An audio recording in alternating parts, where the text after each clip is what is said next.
Well, I don't mind microphones. As a news reporter for 15 years or so, I've been using a microphone my whole life, I feel like. So welcome everyone. I'm Sara Morris. I'm the owner of Storycatchers Media. We are a video production company. We do marketing videos. We work with doctors and medical groups. We also do videos for lawyers. Basically do videos for anyone who needs a video. We're all about kind of content making, which is kind of something that I think all of you guys are into with web designing, web building. I'm a little bit different than most of the speeches you're going to be hearing today, but hopefully you can take away something and find something useful in this. Okay, so the first thing I want to talk about is why video. A lot of people are thinking,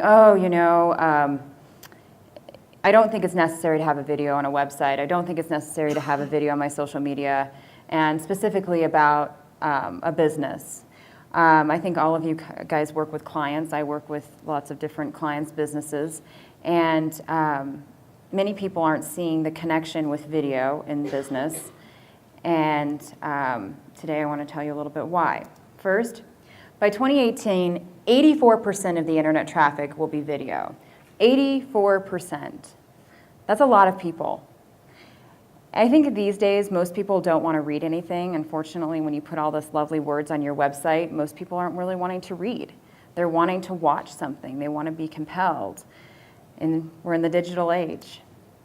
So videos allow a viewer to see and hear all about a business in 2 minutes or less, and that's really important. A video allows us to encapsulate an entire business in 2 minutes. You can tell a story about everything the business does and get it all in there in 2 minutes, and you can do that because you have audio and you have the visuals to show something. And 46% of people are more likely to seek out information about a product or service after seeing it in an online video. So what this is really saying is that most people these days, and it's probably you guys in the room are feeling the same way, whenever we hear about a new product or a new service that we think we want to check out, we run to our phones, right? Google whatever that product or service may be. We look at it, and within a few minutes, we can pretty much be sold on something and ready to buy. Long gone are those brick and mortar buildings where we go out and seek out, some kind of service or product. We're sold online. So, how do you make a business video stand out? Well, you tell a good story. And apparently a bulldog on a skateboard is popular today. Cheers to Brad Frost for also having that. I just think that's hilarious when I saw that in your PowerPoint earlier. But really, it is about telling a good story, a good business story. And let's face it, this picture is from a video that we did with a pet daycare company. And so, of course, their story is very easy to tell. They've got cute dogs everywhere, right?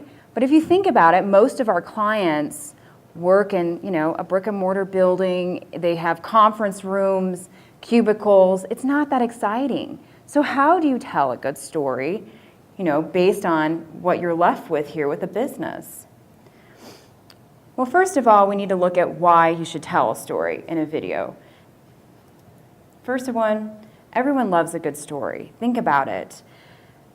Stories have been around since cavemen. And even think about it relative to us. When we were little kids, what did we do? We had a nighttime bedtime story read to us, right? As we got older, we read novels, right? Nowadays, storytelling is such a buzzword that you see it in almost every ad, right? It's because it works. So stories can change the way we think, act, and feel. And this is really important. And this is the reason why I think storytelling is so apparent in anything we do, really, based on the web, but especially in video, because you want to tap into people's actions, you want to tap into how they feel and the emotional level, because that's what makes them memorable. Sometimes we see something, we watch something, we don't maybe remember exactly what it's all about, the whole storyline, but we felt something. We felt happiness, maybe we felt a warm fuzzy feeling. And we take that feeling with us, And that's how we remember a brand. So what is a story? Well, in the simplest form, a beginning, middle, and end, right? But good stories need a dramatic arc, right? Starting with setting the scene. It can be as simple as, right, once upon a time, like when we were kids and heard little stories. In the middle, you need to build the action, some sort of conflict or tension. It's just like any great novel has, right? And in the end, you've got to have a resolution. It's the basics of every story, and this is a basic of storytelling on any level of where you want to apply it.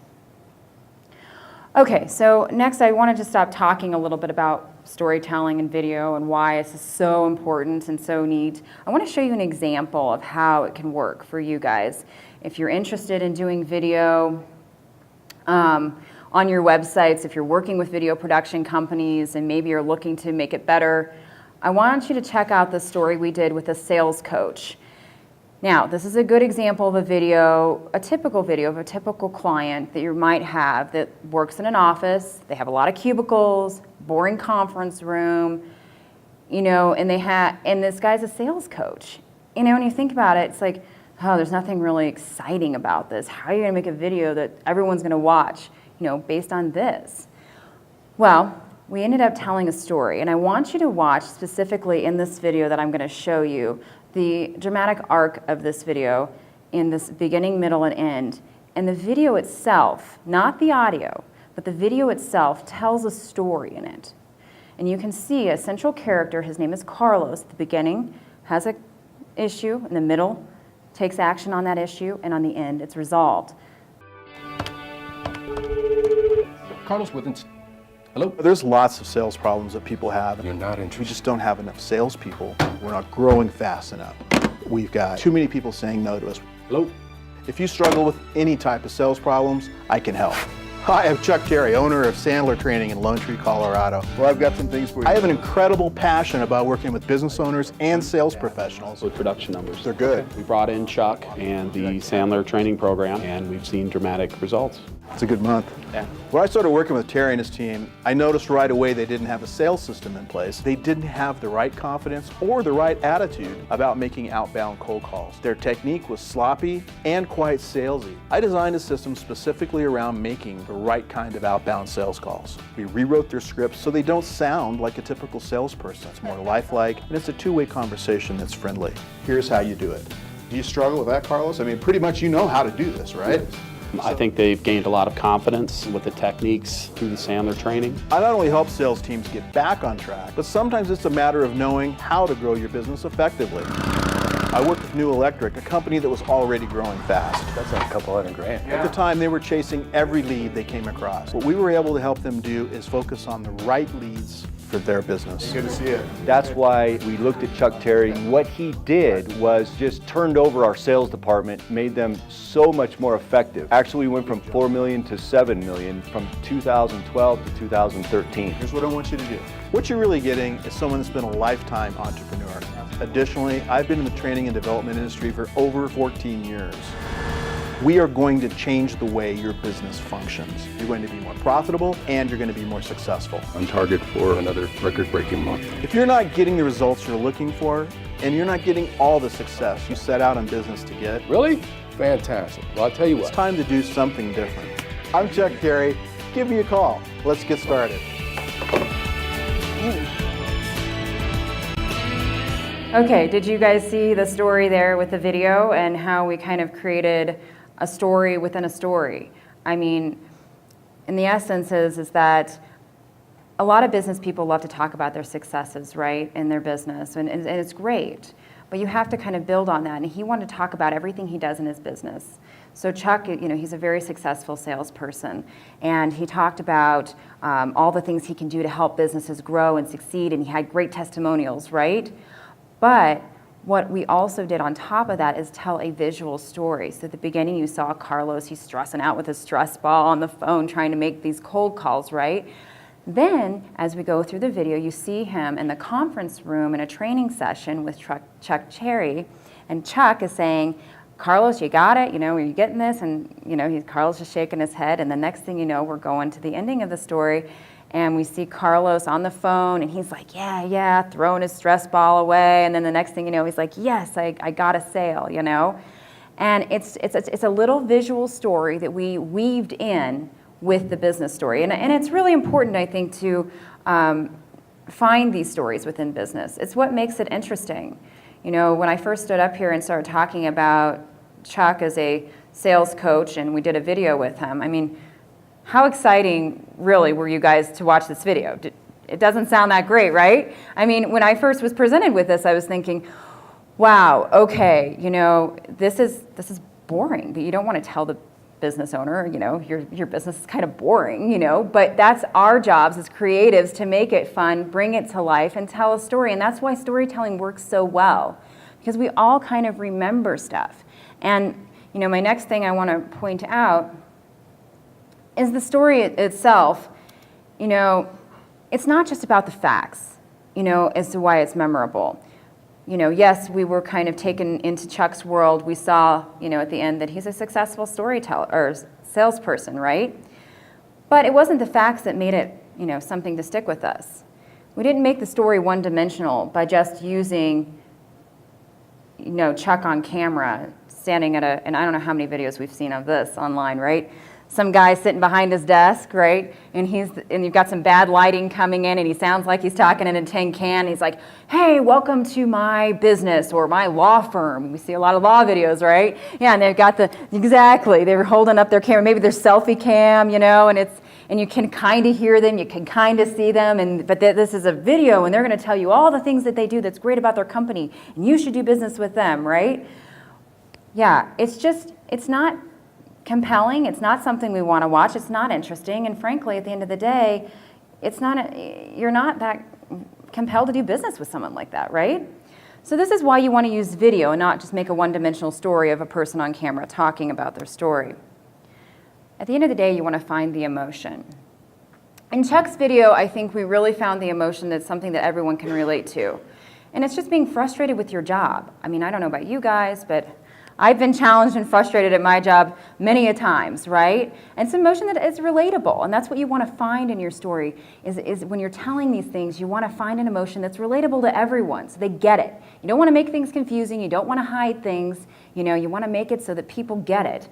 And this is a simple emotion, frustrated at a job. We showed Carlos frustrated at a job, but then we showed a resolution, which is the ending of the story, of how he was able to solve that problem.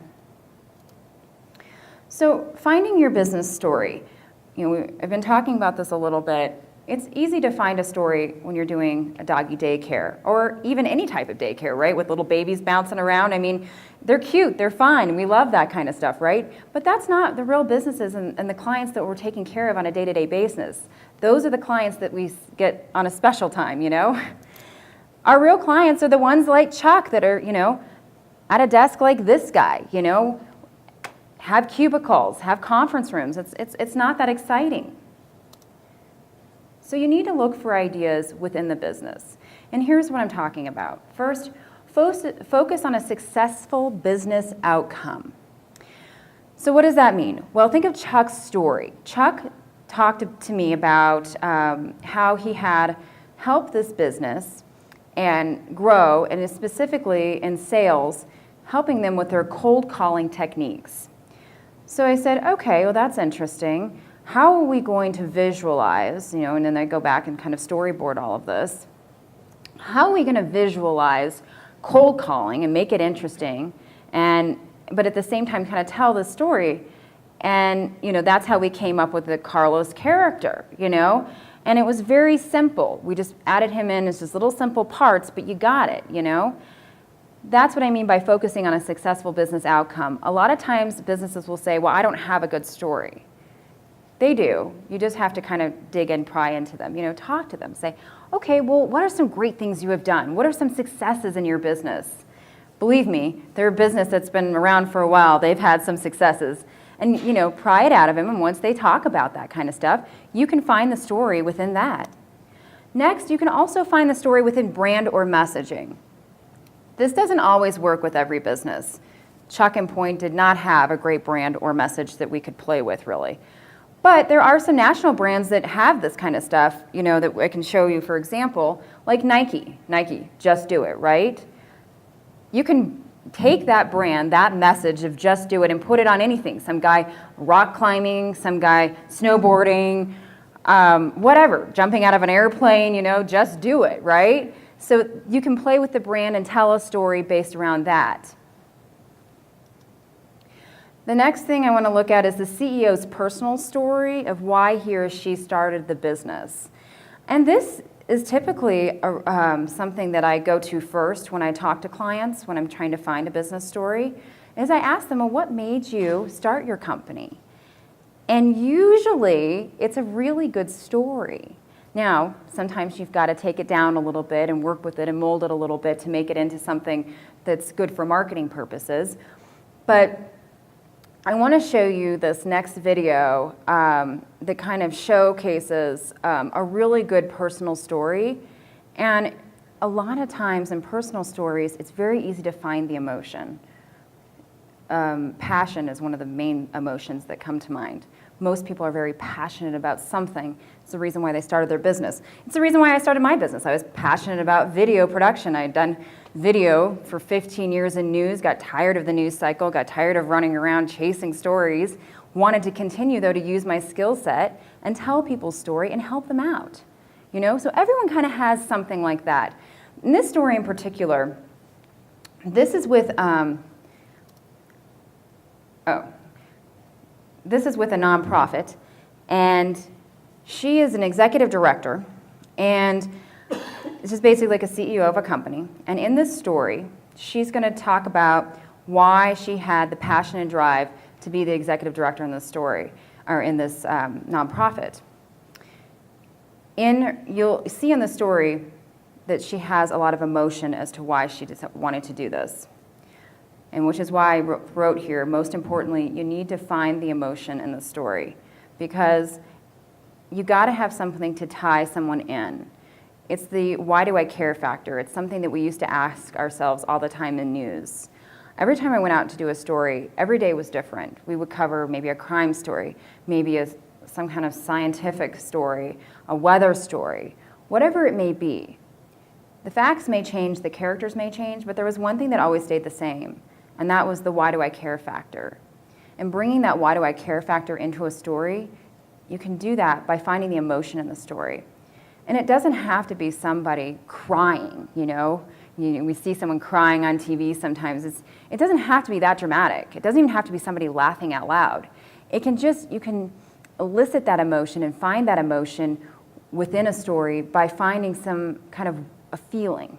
It gets back to the act, think, feel thing, where you can find, you know, something like, for example, the doggy daycare thing. The dog is cute. It gives you that warm, fuzzy feeling, you know. In Chuck's story, you see someone who's frustrated, so you feel the frustration with Carlos, and then you kind of see him going through it, and then you're happy for him at the end. You're like, you know, good, I'm glad this guy finally got it and he can cold call. Lots of different ways to find an emotion. So I want to show you this next video, and this is from the nonprofit, the Rocky Mountain Fisher House. And at first I went in there, and basically the Rocky Mountain Fisher House is a home away from home for veterans and their families when a veteran is sick. So a veteran's sick in the hospital, they have a free place to stay in this home. So they had all these ideas of how to tell these different stories, and we ended up trying to kind of telling 2 stories in one video, just like we did with Chuck, to kind of get across everything that we wanted to get across. You can always just tell one story.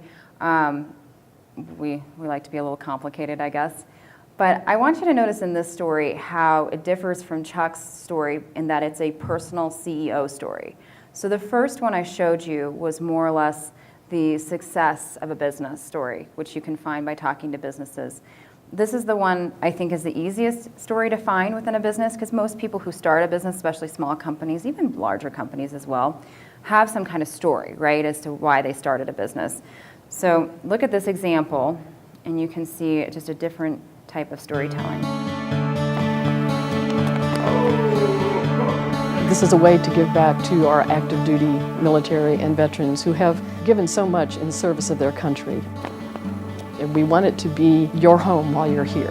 Whatever this is, it's good. Here at the Fisher House, it's very much like a bed and breakfast. We have this beautiful communal living room, beautiful dining room that will seat 16 so that you can have that experience of having dinner with the family. Hi, my name is Melanie Starkman. I'm the president of the board of directors and the executive director of the Denver Fisher House Foundation. I am the daughter of a World War II, Korea, Vietnam deceased vet who was also disabled, and I am a disabled Marine Corps veteran. I was an air traffic controller. Snake 1-2, giveaway to the 2 H-53s. Served for almost 8 years. And when I moved to Colorado and heard about Fisher House, I knew I had to volunteer so that nobody would have to go through what I had gone through. And I was going through officer candidate school. I was in my last week of training, and I had a training accident, and I blew out both knees and both shoulders. I went through 10 surgeries and the rehab by myself. My mother could not afford to come up and stay with me. It's very difficult when you wake up from surgery and you know there's nobody there. That's why the Fisher House means so much to me, is because people have the chance to stay with their family while they're going through that. Our veterans and active duty that do come here are very ill patients. Many have come here for cancer treatment, many transplant. And when you have somebody that's that ill, it's a very, very stressful time for them. Hi, I'm Lee Britton. I'm here in the Fisher House because I have leukemia. Lee and Mary are a primary example of how the Fisher House works. It's just a great place to come home to. It's been a lifesaver for us. He cannot get the treatment that he needs in Colorado Springs, so they're able to come up here, stay at the house, and get the treatment that is so necessary for him. So we're literally right across the street. We have a lot of time we have to be up here. Okay. We get blood lab work every day right now. This is actually a flush. I can stay up at the hospital with Lee till even 10 o'clock at night, knowing that I only have a short drive home. There's so much that she does for me. She's been my rock. And that's the beauty of the Fisher House. It takes that burden away, that you know that your family's going to be there with you. The fact that they can come here, there's no charge, no cost to them. It is a home away from home. Makes it a whole lot easier on us to get through all this. Thank you for your service. Many people will walk up to a service member and say thank you for your service, but another way of doing that is making a donation to the Fisher House.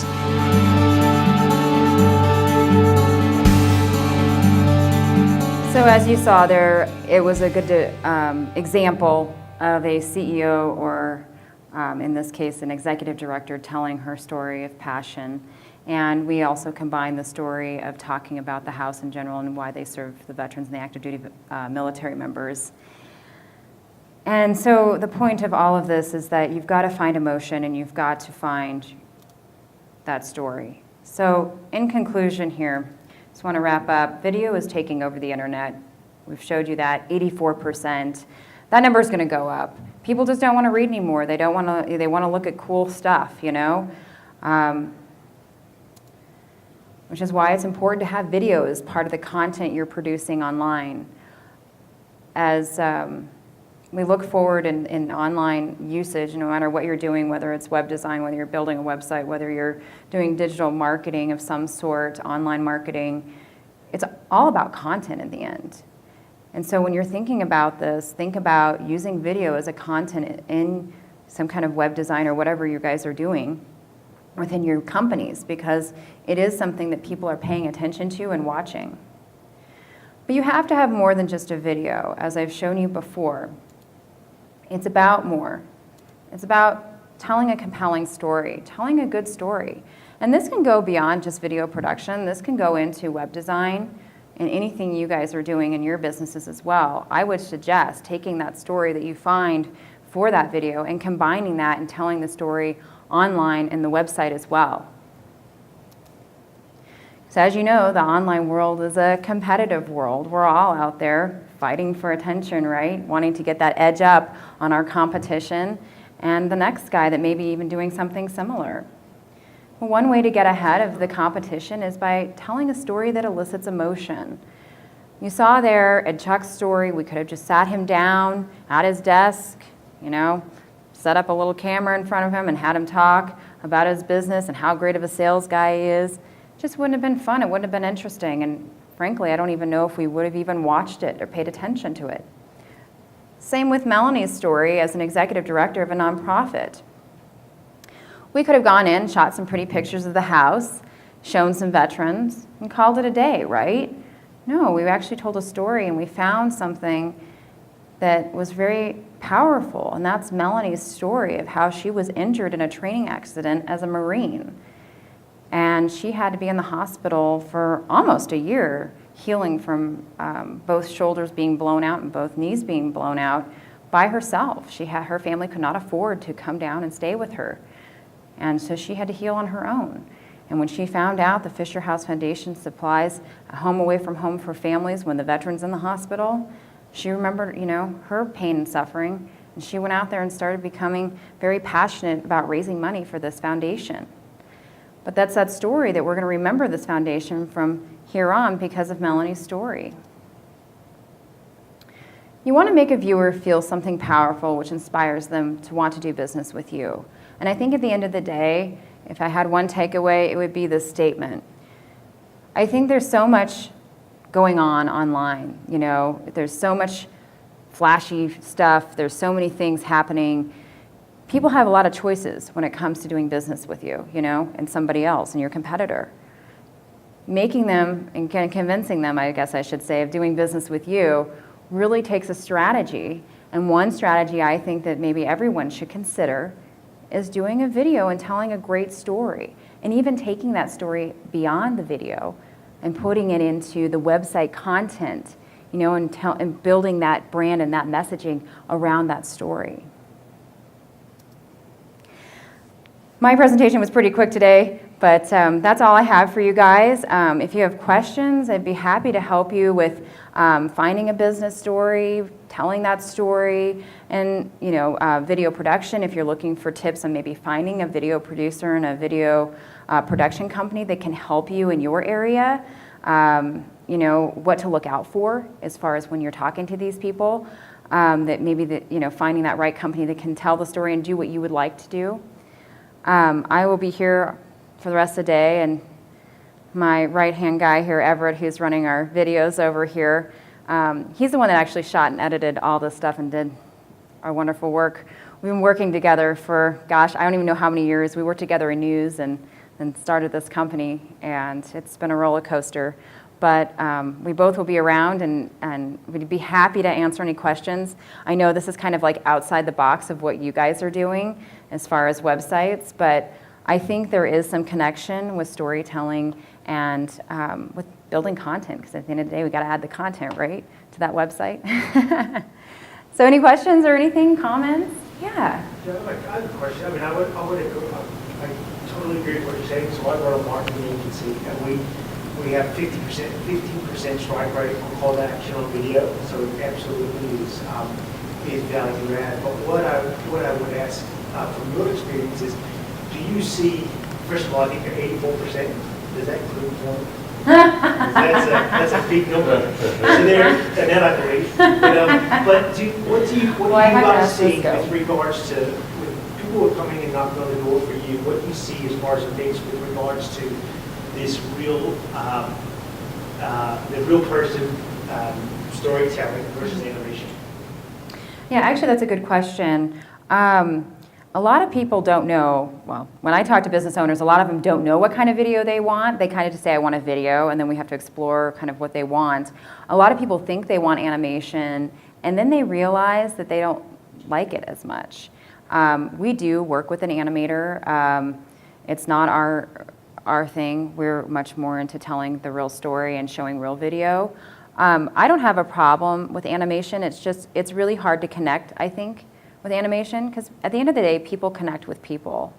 And so our thoughts is that we always try to push for the real-time video of actual people and showing the story within the business and showing the business. Certain times, though, it's better in an animation. So, I will never say, because all of this is very subjective. I would never say, don't do this or do that, because some people are more drawn towards animation, and some people aren't. So I would say it depends on your audience and what your, and do maybe even a tester on it for a company. But we always try to push for real stories being told and using real people and not animation. we found, and this is measurable results. We found that if you want somebody to do something, we found better results with the animation for our subjects.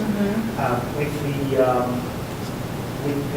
the real-time video, if you could get something with no sound and just a bit of activity, we found that to be super effective.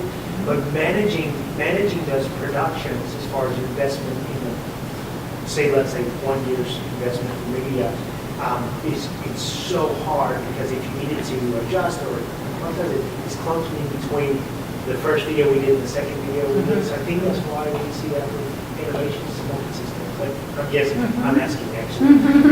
Those are just our friends. And then for web developers, I'm sure there's a few of us in the room managing the deliverable on the video itself is extremely difficult at the moment, and it's expensive. So with my clients are all pro, so they host the videos in-house on their own website, as opposed to like a YouTube. So like I was checking the website that you did there, and it's all YouTube. And a lot of pro sites don't want that because they don't want backup videos behind there or a competitor video coming up. That sort of right.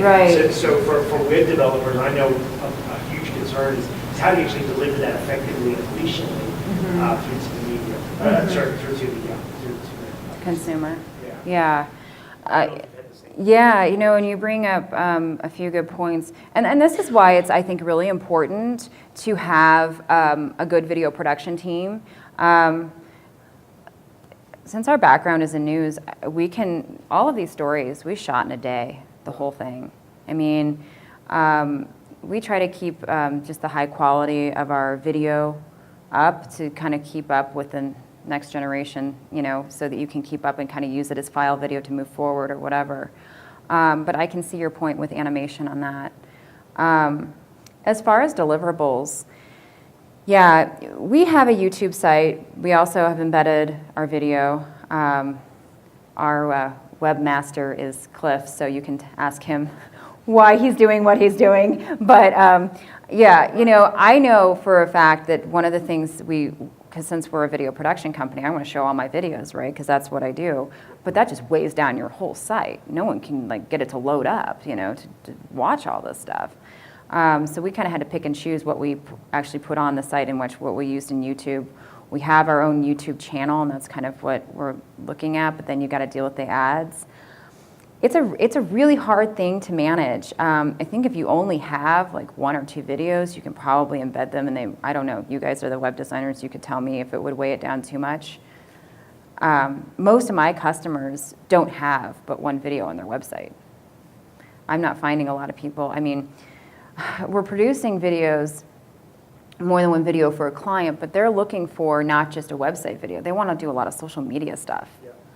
So then, now Facebook, you can just upload it right into Facebook now. Twitter, the same thing, and they even allow it to be viewed more often, So we're working on different platforms as well. I don't know what the great answer is on that. I think we're still kind of struggling for that as well. But it's necessary to have the video. And sometimes if it's going to be on a YouTube site and you're going to maybe have an ad from your competitor, hopefully the ad's not that great, right? But I mean, sometimes you got to take it. But I think at the end of the day, it's worth having the video online. So, yes? So here's a way I have a question for you. Have you started thinking about virtual reality and actually sucking people in? I mean, the technology's probably not there yet, but it's like the next step. Yeah, that's a good question.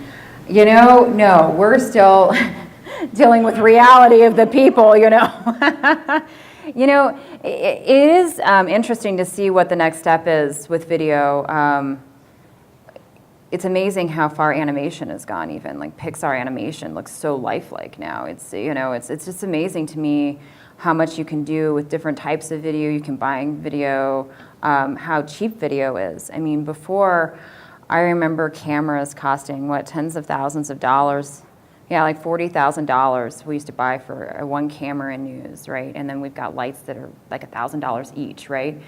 Equipment nowadays is way cheaper, so and it's better. It's the better quality. So your budget to make a video is a lot cheaper now to have a real quality, nice looking video. So I don't know what the future is on all of this, but I can say that it's interesting how it's not just about the technology, but it's about people and what they want as an experience, what they want to be brought into that virtual reality experience, what they want to be brought into some kind of animation type thing, or do they want to act like they're really walking in the front door of your office? Do they want to get the experience that they're in your boardroom, you know? I don't know what the answer is to that. I mean, really it's subjective. It's what people want. You got to find that out. The one thing I would say is it's tools for your toolbox. You know, virtual reality, or you know, don't forget about the multi-tree videos that we talked about, or now there's the 360 video. Yeah. I think it comes down to whatever the format, whatever the tools are, you still got to stick with the basics of storytelling. That will never change, and I think that's kind of our point, is that you still got to have beginning, middle, and end. You got to have the compelling moments. You got to have that emotion, and it doesn't matter what the platform is. And yeah, I'm sure my camera's going to evolve into that someday. Or you know, I mean, remember IMAX was a big thing for a while. Oh, got to do that. And 4K is the next thing. That's actually probably our next purchase is 4K. I mean, I'm already looking at replacing this camera with the next version, which is 4K. I'm shooting in 1080 right now. 4K is coming. And it's going to be all over YouTube. It's already on YouTube, but it's all going to be on Facebook. I mean, that's probably the next thing. So forget about virtual reality. 4K. What's that? Little first things first. Yeah, well, I mean, it's just baby steps. Right. Well, it's like any technology. The minute I buy it, it's obsolete. Don't say that. Give it a year. I mean, I'm waiting on my drone that I ordered a year ago. I was just looking at that this morning. DJI just released a new drone that beats it, and Vantage still hasn't rolled out the drone I'm waiting on. It was supposed to have shipped by now. And you know, someone pointed that out. It's like you guys are just going into production, and already the technology's ahead of it. It's old, yeah. So yeah, you know, and that's very true. You can't true. worry about that. You got to worry about the storytelling and the marketing that you're doing, not about what the tool is. Not just really turned on to Shakespeare. I really appreciate what you're saying. There's some stuff that never gets old. Yeah. Yeah, and I think that's kind of where I was bringing it back with the story and the background of storytelling. It's been around since the cavemen, you know? I mean, that's the basic premise of where we've kind of evolved and talked to each other and communicated with each other, was telling a story, right? And even when we're really young, that's what we learn the first thing. We hear a story, a bedtime story, right, from our parents. So I think storytelling is definitely the background to all of this, but yeah, technology always helps. It makes it look better, right? So, which is, you know, for real. I mean, videos, when I walk into a video, you know, a client's office and we talk about doing a video for them, the first thing I think, okay, what's going to be the cool stuff? What's going to be the amazing part that we can watch and see? Because I'm just like most other people with, you know, a little ADD that don't like to watch boring stuff. You know, we punch on, you know, for a second. I don't know how many times on any social media site nowadays, videos start playing for me. Everyone's posting video.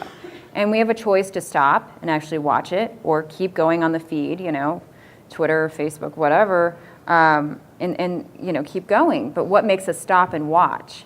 Something sucking us in. That's what you got to find in your stories, is find that thing that's going to suck the audience in, you know, within the story. Anything else that you guys want to talk about, or any questions? All right, well, thank you so much.